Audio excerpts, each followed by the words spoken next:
Hello, everyone, and welcome to the fifth installment in our author-speaker series. Tonight's author is Mary Elizabeth Sommer, a suspense writer and author of Trust Me, I'm Lying. If you were unable to participate in the past two chats, I urge you to go watch them on our YouTube channel.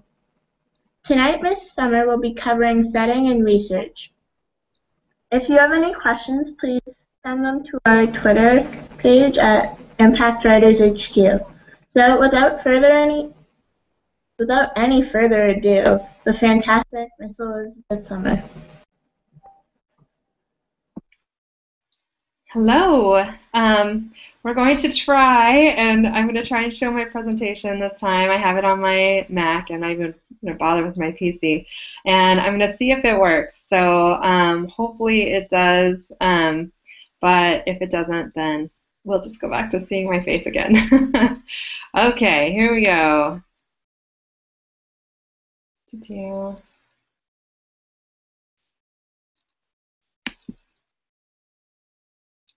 Okay. I think this should do it.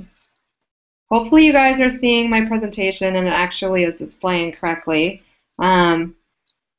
If it's not, Alexis, just feel free to interrupt me and I will just go back to my face. So anyway, this is what we're going to go forward with for now. This is setting and research. Fake it till you make it. That's my motto about just about everything. And we'll talk really about different things you can do for weaving setting in. So we'll just go ahead and get started. This is me again. This is my general page. This, if you're actually seeing it, is my actual book, what it looks like. And it will be coming out in October. So that's me. Well, actually, that's me. And then this is my website, which is Me Online. And then actually, this is really Me Online as Twitter. Twitter is my happy place. I'll just say that. So just a reminder, for bachelor's in English, and no other master's degree or anything like that. So I'm just speaking from my experience with that. I'm a mystery suspense writer. Sort of fell into it accidentally, as I mentioned in my first go around with talking about plot. And so, keep that in mind. I published. Yeah? We can see the presentation on the screen, but we cannot see the slides as you're going through the presentation. Dang it. Okay, well, I'm just going to switch back to my face because I think that's probably the best option we're going to get. It's actually working now. Yeah. Well, oh, it's working now? Yes, Miss Sommer, it's working now. Oh, that's weird. Because I just went out of it. Well, I'm not sure how to. Well, I think I'll just go back to my face to avoid any having to, having to try and figure that out. Because I wouldn't be able to step through it on my end. I don't know why you could see it right on your end, and I don't know. That's weird. Okay, so you get to see my face again. Sorry. Let's just move on to the agenda. So what we're going to talk about today specifically is how to build believable worlds, how to weave in description that pops without overpowering, how to use a character's surroundings to influence plot, and shortcuts you can use when researching details for your setting. I'm a big fan of shortcuts. They save you a lot of time, and that's kind of important when you're trying to churn out a lot of content, especially if you're a genre writer. It's pretty important. Okay, so let's start with setting and world building. I'll kind of talk about it generally, and then I'll get more into specifics. So just so you kind of have an idea, setting and world building is like the skin and muscle of your story. It's what defines the boundaries of the world that your story takes place in. It could be a system of magic. It could be that your story takes place in a foreign country. It could be a different time period. It might be your world that you're setting up. Or it could be even scene by scene, what choice you use as a venue for that scene.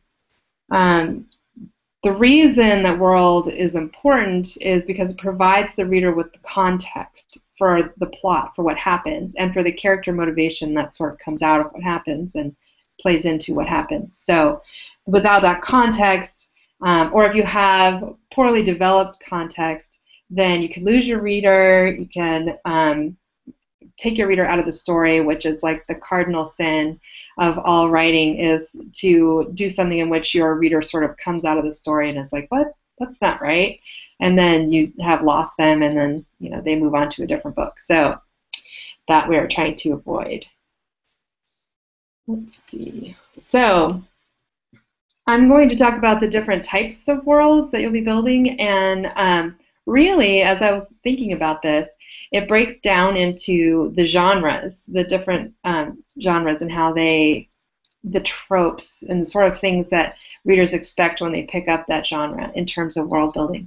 So for fantasy, for example, you have a magic system generally. There's some kind of magical or ritual, or perhaps as a religion, but there's something sort of supernatural in this world that plays out in that world that is natural. So it's a magic system generally. The other thing that is very important and foundational to a good fantasy world are political systems. So thinking countries, nationalities, rivalries between those countries, economics and how that plays into everything, wars, and then conflicts on a global scale generally. Most of the time you have factions sort of warring against each other, or that's where your conflict comes from, is that sense of world scope. So that's fantasy generally. For science fiction, it's basically all the same things, except instead of magic, you have new technology. So either spaceships or medicine or alien races or anything like that is sort of your new technology that we don't have currently in our world. But it still has all the political systems, so you still want to think countries, rivalries, economics, wars, conflicts on a global or even a universal scale. With both of those, you really want to think about how your world relates to those things, and you want to think about those kind of in advance. And so a lot of times when people think about world building, they actually think about fantasy and sci-fi specifically, because so much thinking and has to go into that. And it's really important because, especially for sci-fi, but fantasy too, usually you're using those things to say something about the current world. Usually like wanting to have themes based on issues that we're playing out currently, and that's what really draws readers into sci-fi and fantasy, is seeing those things in a different way, from a different perspective, because it's this new technology or this new way of living. And so it sort of talks about that. Like, for example, the original Star Trek series, never before had there ever been such a diverse cast of characters on TV, and they were all playing like good people. Like there was a Russian, supposedly Russian guy who was part of the crew, and a black woman as well as one of the main characters, and she was playing a not a black person role from that time period. She was playing a real role. So those things he was using to sort of talk about a lot of the themes, but he was using a different trope, a sci-fi trope, to kind of make us think about them differently. So anyway, that's why world building is so important, and why people think of it a lot of times in fantasy and sci-fi specifically. But you do have world building in other genres as well. Like in historical, you would have costumes and customs instead of technology or magic systems. And you would also still have the political and social systems that you need to explore, countries, rivalries, economics, and wars. A lot of that is built in for you because it actually existed in historical times. But then you have to go and find it and then bring it to your reader, who's not going to go and fact check all of your details. So you want to bring that world to life for your reader, and not in a dry way. So world building still really applies to historical as well. And before I move on to the other genres, I also want to emphasize that rules are very, very important in all of these genres. Like your magic system, your technology, they all require rules and limitations. And I'll talk about that more a little bit later. But just keep that in the back of your mind that that's really important. So moving on to other types of genres that require world building. Pretty much everything requires world building to some extent. Mystery, you might even have a contemporary mystery, and so you think, do you really need to build a world if it's a contemporary mystery? But you do, because the victim is actually the center of the world in a mystery. And the victim actually becomes, the microcosm of the world. And so when you're talking about the victim, when you're talking about their life, you're talking about what led up to their death, you're building a world around that victim, and that victim is the center. So all of your world building needs to relate to the victim in some way, and it needs to have a logic to it, or else you're going to lose your reader. So, and logic is very important, but it's very, very important for mystery. Also in world building for mystery, your suspects and their motives are hinge points of the world. And what I mean by that is just that, like, they move. They're not static because they're not dead. The victim is dead, so he can't actually move. He's the center. But all of the suspects and motives kind of move around the victim. And so each of the suspects and their histories and everything that led up to the murder also need to be explored. And some of them are going to be red herrings, and some of them are going to be actual people who did it, or whatever your clues are that you're going to lay. But the suspects and the victim themselves are the world. For thriller and suspense, a big part of world building is the ticking clock. For any kind of thriller, any kind of suspense story, you need to have some kind of sense of impending doom that's coming down on you. So, like, whether there's a bomb that's about to go off that you have to defuse, or if there's a serial killer who's going to kill again, or, Freddy is going to come after you, whatever that ticking clock is, that is incredibly important to thriller suspense. And for contemporary, you still need to build a little bit of world. People might think this is the easiest to write because you can write what the world we live in. But it can also be tricky to make it interesting. So that's where you want to build in really good writing, so that the phrases and the words and the analogies and similes and metaphors that you use really bring a different perspective to the common world, make people look at it a little differently. And then that is what builds a successful contemporary piece. For literary fiction, I don't know. I actually am really not up on literary fiction. I focus on genre fiction only. So in terms of world building for literary fiction, I guess it just sort of depends on which genre it sort of touches, or if it's more like in a person's head, I guess you would really try to make that person the world. Literary, I'm just at a little bit of a loss. You might want to check with somebody else who knows literary fiction better than me, because I don't really read it or write it or anything. Okay, so moving on to how to do it wrong. I always like to talk about how to do things wrong so that you don't make mistakes that are easily avoidable. So first way of doing it wrong is making your world too confusing. This happens a lot with fantasy, and can happen with sci-fi as well if you get a little too in love with the magic or the science part of it.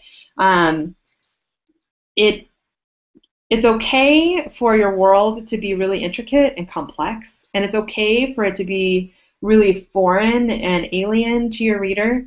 But the important thing to sort of counteract, any confusion that might arise, is to be very clear and have clearly defined rules and limitations to what your characters can do and how they can move in within their world. It's always important to have some limits, and again I'll talk about it a little bit more later, but it's really important to clearly define them if you're going to have very confusing or very complicated, complex or unusual sort of world, like think Inception, for example. They had to have a very complex build up to what the actual story was so that they could explain the world of Inception and how they could move about in it.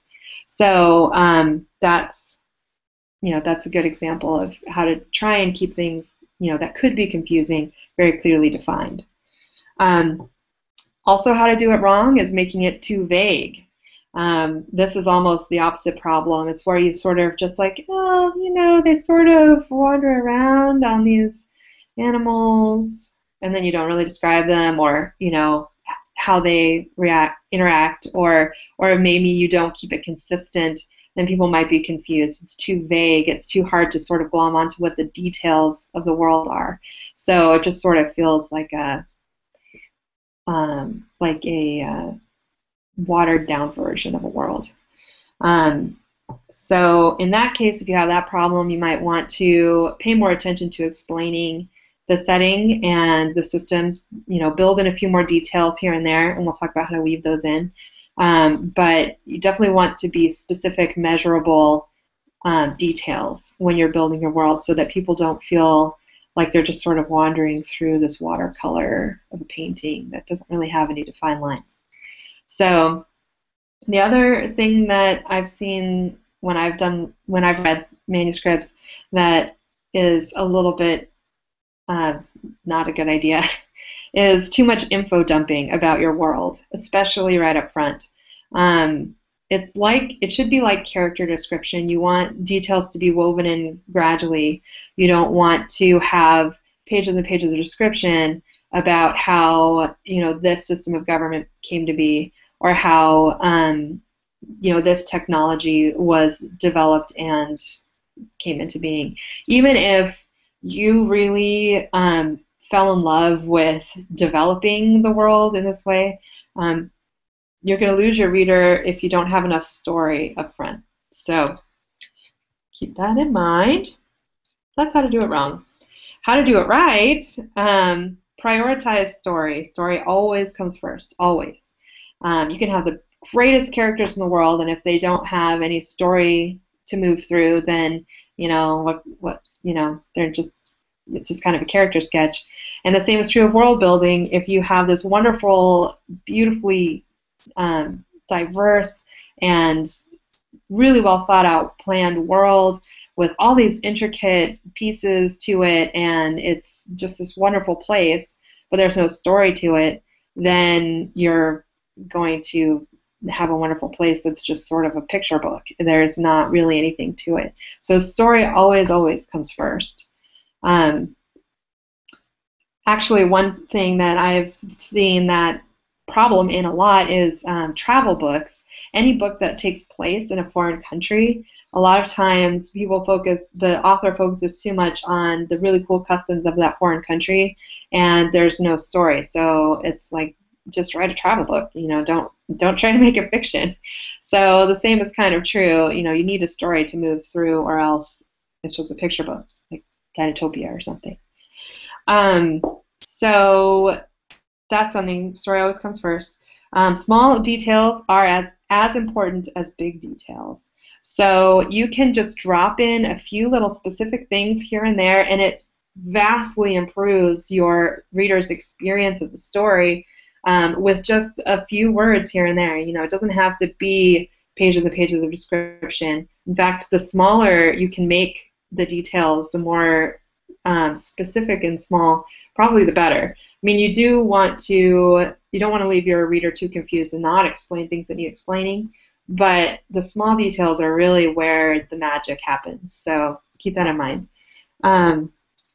Also, I sort of mentioned this earlier a little bit, not all details belong in the story. So you can come up with this, great governmental system, and it can have like all of these rules and regulations. You can write a whole book of tax code if you want to about your world, but you don't want to include the tax code in your world or in your book because people will, they don't want to read the tax code in real life.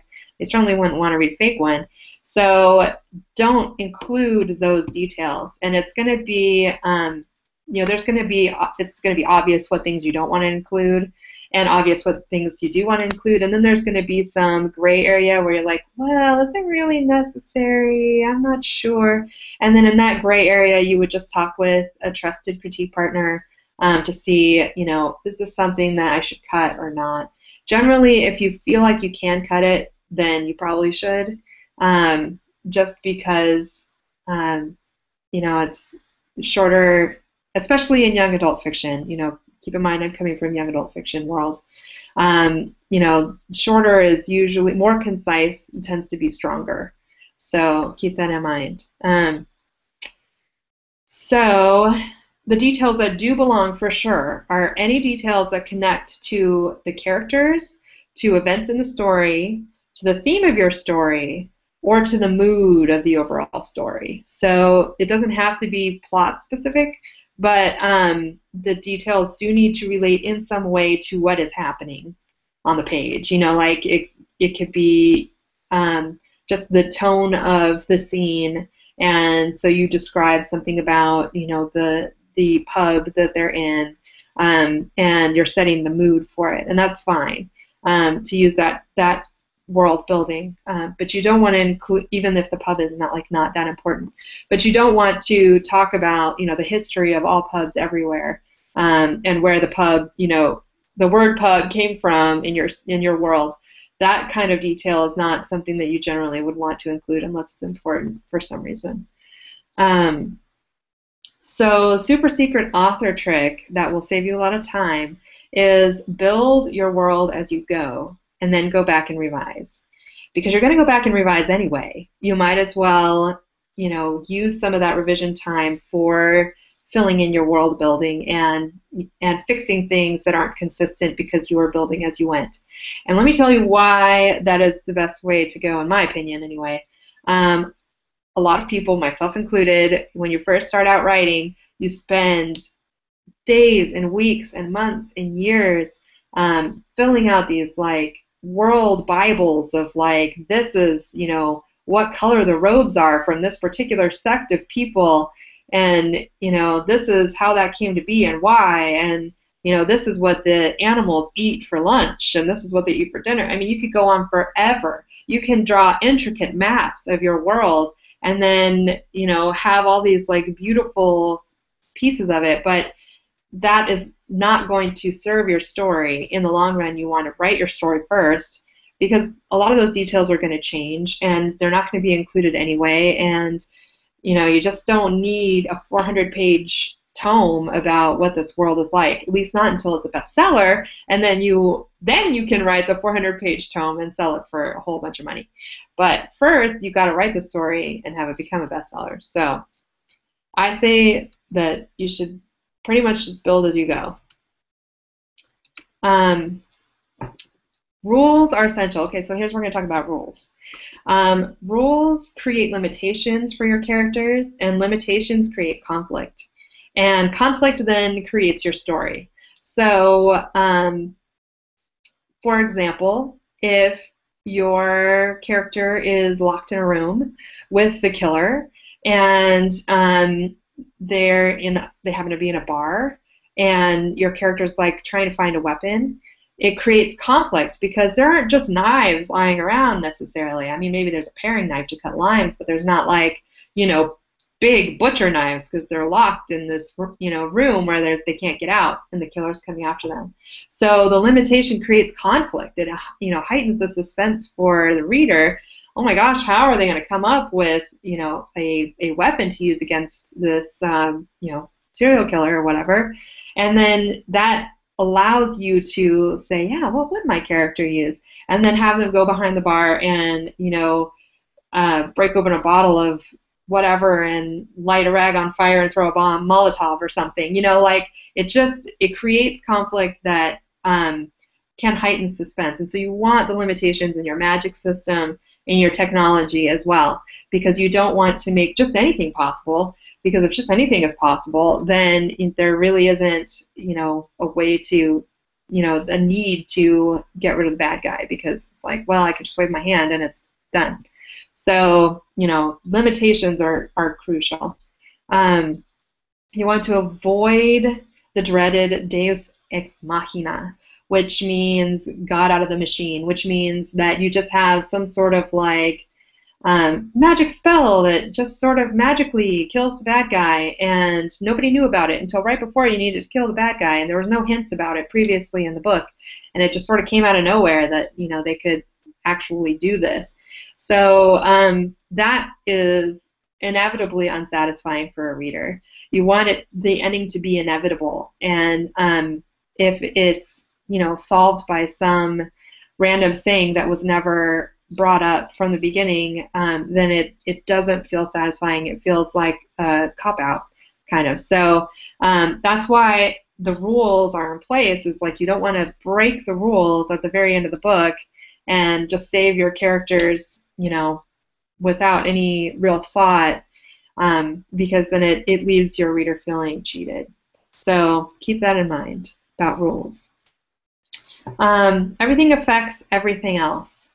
So when you're world building, remember that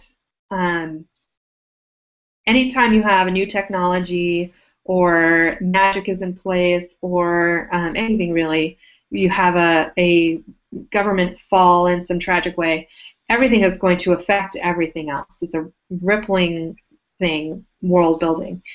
So for example, like the printing press in our world, it totally changed the ability to educate people. You weren't copying books down by hand anymore. So books became cheap. You could, very easily distribute them, and then even the common person could be educated and could learn to read, and it just changed the entire face of the world and ushered in a new age. And vaccines are the same. Like once we discovered penicillin, oh my God, no more plague. Who knew that such a thing was possible? And if there's no plague, and then there's no death, and then there's overpopulation, and everything has a ripple effect. So when you're world building and when you're moving through that world, keep in mind that that everything affects everything. So super secret author trick. I think this is my first one for this presentation. But anyway, super secret author trick is think about what your character knows at this point in the story. And of the things that they know, what is important to him or her? And then those are the things you should be communicating to your reader. And everything else is gravy. So, can help with mood or can help explain this or that. But the important things you want to focus on are the things that your character knows and that or your protagonist knows, I guess I should say, and what's important to them, because that's what they'll be thinking about, talking about. Okay, so now moving on to weaving in description. So you can use your setting as a hook. And I've seen this a lot in science fiction, especially, but sometimes in fantasy as well. And in mystery, I guess, if your victim is part of your setting, then that's a hook. But so how you use a setting as a hook is you don't spell everything out right away. You get your reader asking questions like, oh, what is this? The thingamajigger that this person is talking about, or what is this, new spaceship innovation that they haven't told us about, but he's like really excited about. So it gets the reader asking questions, and the more questions they're asking in the first chapter, good questions like, ooh, I want to know more about XYZ, the better, the more you've hooked your reader. So, so you can use that to your advantage. And one way that you can sort of do that, but you want to be sparing about it, is you can use some of your world's jargon in the first chapter without explaining what it means. And again, you don't want to do it too much because then you lose your readers. They're like, oh, I'm never going to figure out what all these different systems of magic are and all these things. If it's just like things like sort of sprinkled in, then you're like, okay, this obviously there's some stuff going on here, and I kind of want to know what it is because it sounds exciting. So that leads me to then my next thing, which is lead with the most interesting part of your world. I wrote a science fiction novel, of course, because I wrote a bunch of novels before I became a mystery writer. And my science fiction novel was sort of, multiple planets, spaceships kind of science fiction novel. And in my world, there were some ships that were sentient. And so I led with that. Like, there were other things about the world, like I had some animals who were sapient, and I had, some intrigue going on where there's like some political unrest and some stuff going down. But I led with what I thought was most interesting, which was the few ships that were sentient. And so I had my character, one of my protagonists, because I actually head hopped a bit, in the good way, not the bad way. And in his chapter, I had him going down to the launch bay where all the ships were and actually meeting a sentient ship. So if you can lead with the most interesting part of what you think is the most interesting part of your world, then you'll catch your readers a little bit quicker. Hook your readers. So super secret author trick. Your opening chapter should be a third dialogue, a third action, and a third details about your setting. And my caveat to that is that I'm totally just making that up. I think it's important to do a mixture of the three. I don't know what the actual percentages should be, but think about that you do want to have details about your setting, but you don't want to have pages and pages of description about your setting or your world. So mix it up and keep the action going from having a sympathetic protagonist right away, somebody people can follow, and having them do stuff and interact with people, and then while they're doing that, sprinkle in the world building. Okay, so tricks authors use for weaving in description of worlds and setting. Flashback is an option. Use sparingly, if at all, and try to use interactions rather than exposition. And this is what I mean by that. If you have flashbacks for people, I've done flashbacks in Trust Me, I'm Lying. I did a few flashbacks because her father is missing, and I wanted to sort of tie her father more into the story so that there was more of a sense of like, yeah, we are sympathetic with Julep trying to find her father. And for that, there needed to be interaction in that flashback so that people could, glom onto it more.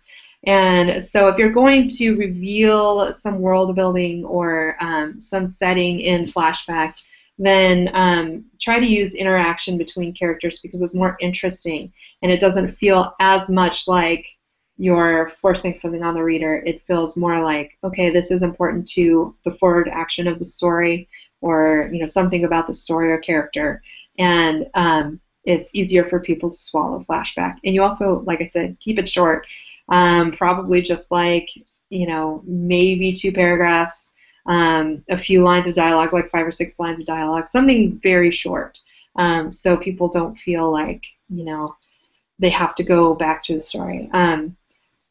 The exception to that would be epistolary form, or if you're like using journal writing as the main crux of your story, like an example of that would be Codename Verity, where probably 90% of that story is flashback in a way. Like it's not a flash exactly because so much of it takes place in the past. But you have to be very careful with that. It's very hard to do well, and it can annoy your reader if it feels like, come on, I just want to get back to the part where she's being tortured. How is she going to get away? And you're still talking about planes, like 100 pages into it, such and such kind of a plane. That can get really old. So just keep that in mind. Prologue, avoid it. Just don't go there. I know a lot of fantasy novels have prologue. I don't know anyone who actually reads them. I especially don't know any editors or agents who appreciate them. Most people are like, ooh, prologue's kind of dicey. I might still look at a manuscript if it has a prologue, but most of them are just like, if it has a prologue, it's just a sign that the writer hasn't really done their homework. Prologues are very tricky to sell, and usually you would need if you're, there are exceptions, like if you're having a prologue from your serial killer's perspective, and then the rest of the book is from the protagonist's perspective, you might be able to get away with a prologue, but generally speaking, prologues are pretty frowned upon at this day and age. It didn't used to be that way, but it kind of is now, again, because readers tend to skip them, quite honestly. They want to get on with the story. So with weaving and description, this is kind of a little bit of a no-brainer, really, but you want to use kind of a tapestry approach. You can weave in your world-building description details with your action introspection beats in between dialogue that we talked about last time with characters and dialogue. You have your thing that the person says, and then instead of saying he said or she said, you have this is a really bad example, but she flipped her hair as sort of an action beat and then moved on, to whatever she says next. In there, you can actually fit in quite a bit of your world building details. So those in your introspection, your character introspection as well. Weave in your world with how your character feels about it. Like how it's affecting her movements through the story. Like she would talk about the prison guards, routine tour around the castle while she was trying to figure out a way to break in. So that's, that's where you might build in some information about the castle. So you can also dump it right into dialogue as well. Like you can have the characters, talk to each other about it. If you have a character that's a newbie who doesn't know anything about the world, it's kind of easy to be like, well, this is how it works. It's having one character tell that character who doesn't know. You want to, again, use that kind of sparingly, just because it can be info dumpy, but you'd be surprised actually how much one character telling another doesn't sound like info dump. So that's also an option. Super secret author trick. It's not rocket surgery, except when it is. It's pretty. I'm sure that you guys are pretty much already doing it when you're building your worlds. You're already weaving in because you are readers and you know what you like to read, and it will come naturally to you. So again, trust yourself, especially during the revision process. Just get it down on the page now. You can always go back and revise, and just listen to it and feel it with your reader sensibilities. You'll be able to tell when it's too much. And so will your critique partners, so you can definitely lean on them as well. If I haven't mentioned this before, get a good set of critique partners. Whatever it takes, critique partners will save your life. Even when you're published, probably especially when you're published, critique partners are they're just gold. Okay, so influencing plot. Everything affects everything, like I said before. So think about how you can intertwine your plot and your setting, or your story action and characters and your setting. So it's more satisfying to the reader if you can do that, because it's all well and nice to have this beautiful setting, but if your character is not really interacting with it, they're just kind of moving through it, then you're like, well, why did you bother, setting up all of that beautiful scenery?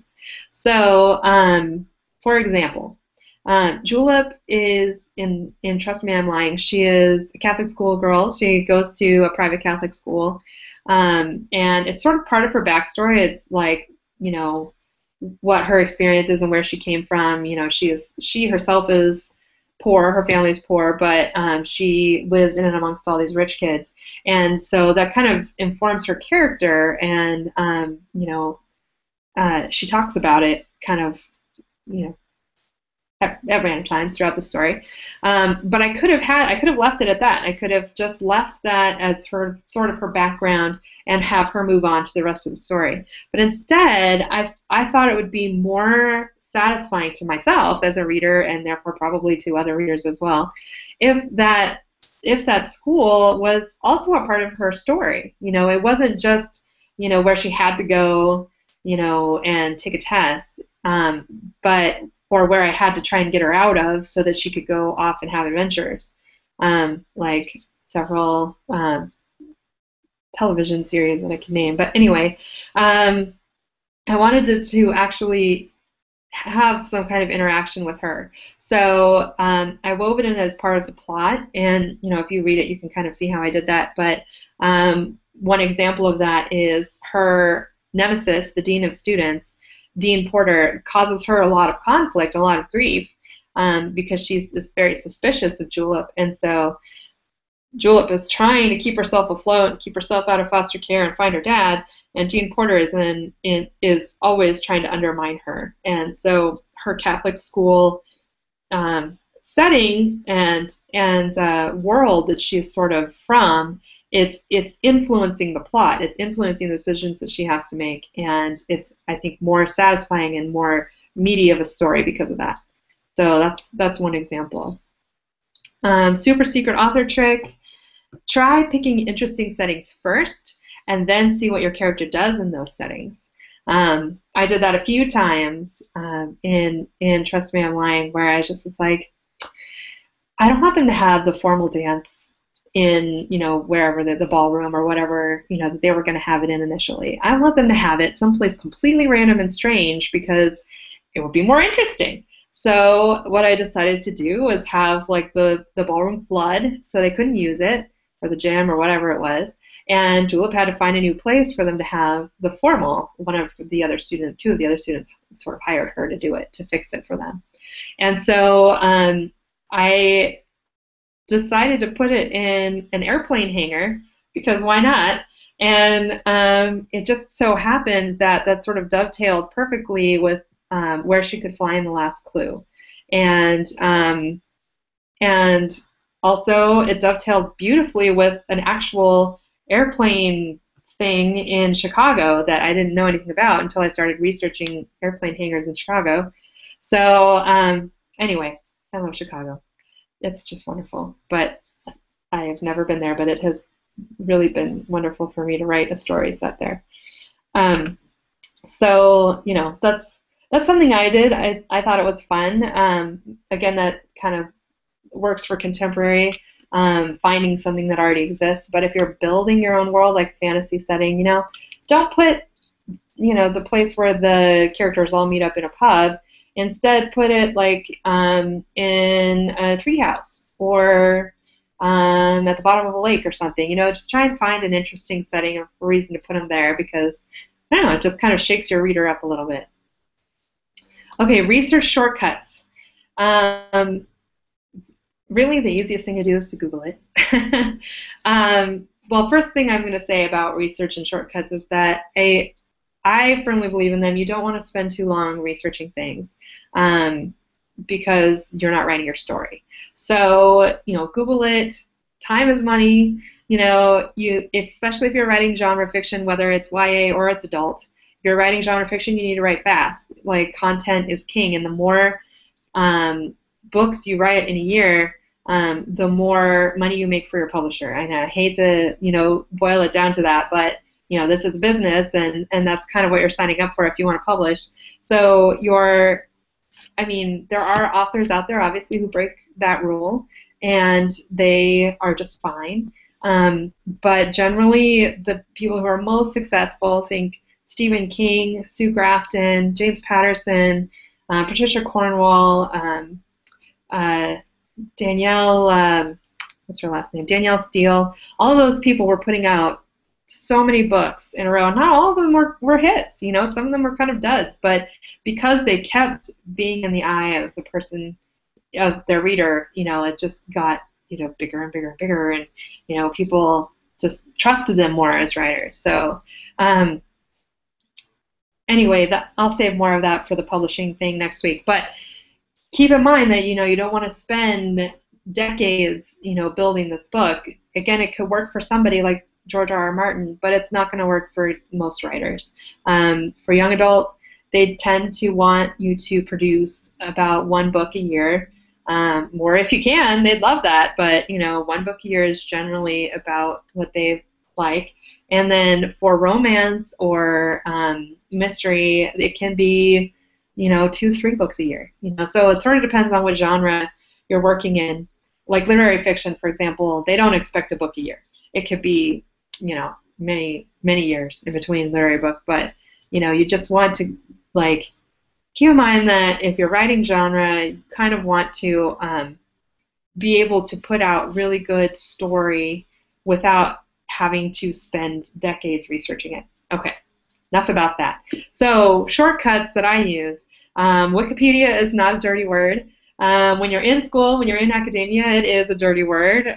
But in fiction, the wonderful thing about fiction is that it's fiction, and you have that nice little disclaimer at the beginning of your book that says, all resemblances to real people or places or whatever are totally coincidental, and so we cannot be liable for that. So, you know, use Wikipedia and use it as a jumping off place. You know, you don't even have to use word for word what it says on Wikipedia about whatever thing it is that you're researching, but you can jump off from there and, like, link to something else that leads to something else that leads to something else. You can find other websites that relate through Wikipedia. I mean, I use Wikipedia a lot, actually, and that's generally because I just need this much knowledge of whatever it is I'm researching. I don't need the whole enchilada. I don't need to know it all. So Wikipedia is great for that little 1% you need to know. So that being said, know when to go deep. So you want normally you want, like, fast as opposed to deep. You want just the surface. But when you do need to know something, then, you know, you need to know it. So, for example, I have a subplot in Trust Me, I'm Lying where she creates fake IDs. And I felt like I really needed to know more about how that actually happens in order to reliably relate details in passing even, but, you know, to make it feel real. And I needed more than just what you could find on Wikipedia or whatever. I needed, like, how you actually, what it actually feels like and what materials and tools you actually use when you're making fake IDs. And so I bought a book about it, and you'd be amazed what books you can find on Amazon that people are actually, you know, selling. So, you know, and I found that just by Googling it. So, you know, novelty IDs is what the book is about, but it's really about fake IDs. So be choosy about what you're thorough about, though. You can't read an entire book about every single piece of your world. You need to pick the things that you need to be accurate about, and then be thorough on those things only. Then when you do realize that you need to go deep about something, know how to do it. You can phone a friend. This worked for me great. Like, I was talking to my dad about, I really need to blow up a boat. And he was like, well, it just so happens that I know that your uncle knows how to blow up a boat. So I called my uncle and I asked him, okay, these are the tools that I have at my disposal. How do I blow up a boat? And he was able to tell me exactly how to do that, which is also a little frightening. But phoning a friend is a very useful tool. Also, YouTube. Very useful tool. I had to figure out, can you shoot a gun underwater? I have no idea. I know nothing about guns. And I was like, does the gunpowder get wet? And then you can't, you know, because I had this vague idea from, like, Last of the Mohicans or something that the gunpowder was wet and they couldn't shoot the gun. And it was a big deal. So I had to research it, and I looked on YouTube. shooting gun underwater. And sure enough, there's a wonderful video about what it looks like, even in slow motion, when you shoot a gun underwater. So I could tell what it sounded like. I knew what it looked like. I knew that it was possible for absolute sure because I was watching it happen in front of me. So YouTube videos are a surprising source of how to do things and what actually works. And then libraries, obviously. Librarians are wonderful people, and they love to help people research this stuff. So libraries cannot be underestimated how wonderful they are.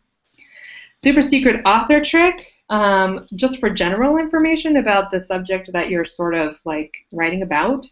Google and Yahoo groups are great. There's one Yahoo group called Crime Scene Writers that I belong to, and there's lots of information because a lot of professional people belong to it, and so you can ask questions through email, and they will send you answers back about your very specific question, like crime scene professionals who are actually dusting for prints and everything belong to this listserv, and they will email you back what the answer is to your question. So those are wonderful things, and there's all different kinds out there, armory ones or horse ones or something. You can just belong to whatever you feel like you need to know more about. So those are good.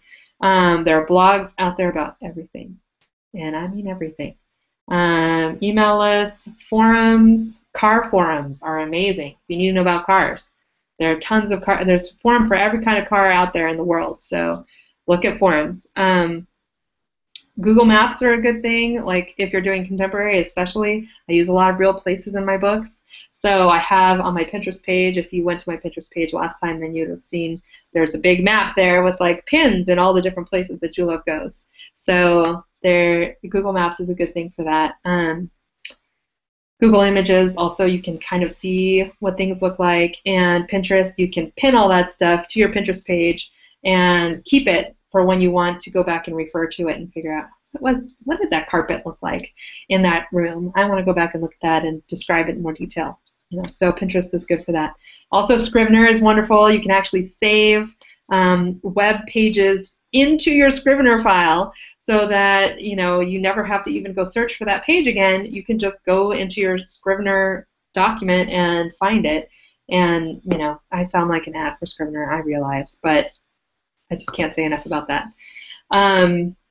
So that's it. Ask me anything. Again, I haven't been getting emails from you guys or from Alexis about questions, really. So if you have any questions, feel free anytime to send them to me. I do have some resources here for you. A couple of things that I use for mystery writing, crime writing, and then a couple of things about world building that I found when I was trying to figure out more about world building myself that were really helpful for me. And one of them, just to warn you, Chuck Wendig is a wonderful, brilliant guy, but he's also pretty potty mouth kind of guy too. So I put a little asterisk on his being like, just a little warning that there's some explicit language with his stuff. But it's up to you if you want to go check it out. It's all good information. He is just a really smart writer guy. And that's it. That's all I have for setting and research. Thank you so much, Ms. Summer, for yet another fantastic presentation. We really learned a lot tonight. Thank you to all of you for watching, and have a beautiful night. Bye.